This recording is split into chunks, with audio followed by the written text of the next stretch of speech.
Rachel Holt for Ness and Fuel, joined by Kurt Busch via Skype, driver of the number 41 Ford Fusion for Stewart-Haas Racing. Kurt, thanks for being here.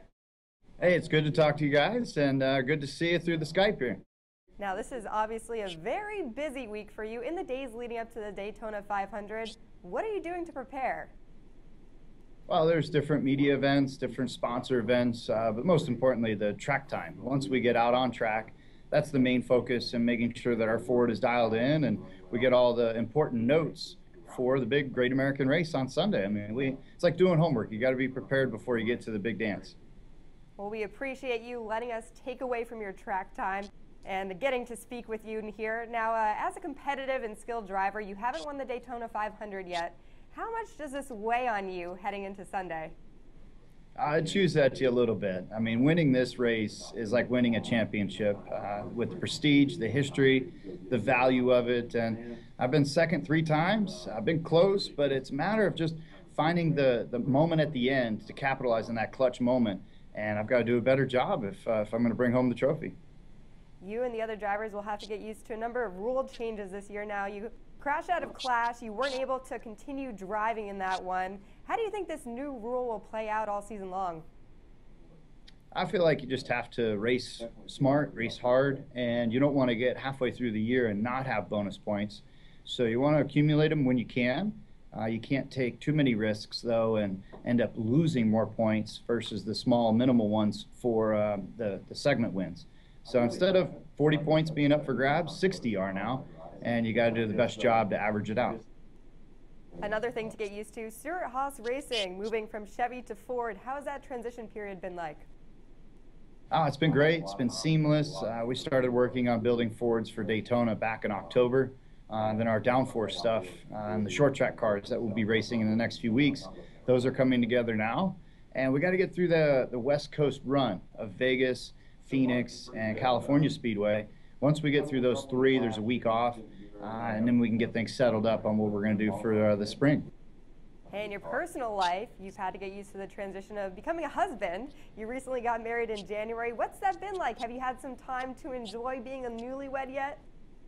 It's been fantastic to have Ashley in my life and to share the racing side. And then she's a competitor as well. She's played professional polo the last 10 years. It's neat to work with her and her team and to see the team camaraderie there. And she knows competition. She knows how my emotions work. I know how her emotions work. And we have a solid foundation in sports, and it's great to bridge off of that into the next chapter of our life.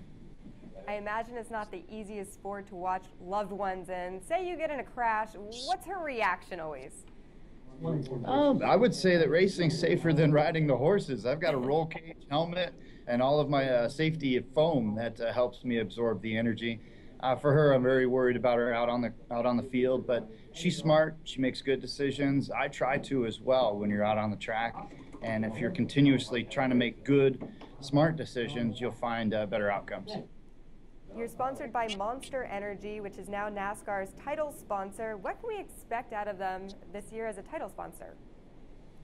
Well, Monster's a lot of fun. Of course, they bring energy with them in their drinks, but just the overall atmosphere of what they do around the events with other entertainment values, concerts, different promotional events. And I'm just hopeful to blend that as a Monster Energy guy into the sport and to have all of NASCAR benefit from this move. I think it's good TV-wise, here at the track, and for all of the new fans that'll come to our sport because of it.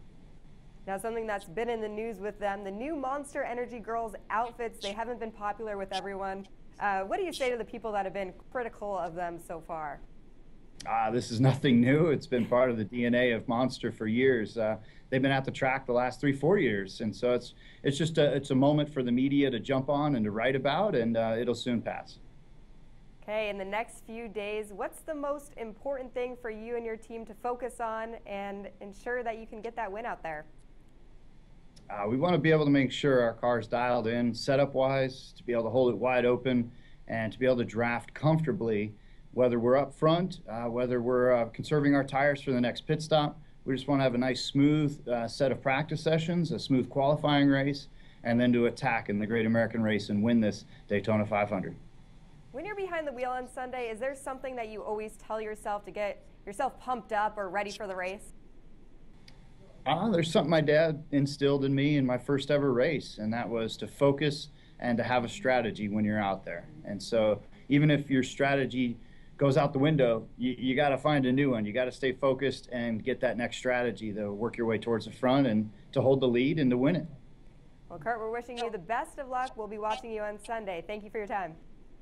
Thank you. Appreciate you having me on.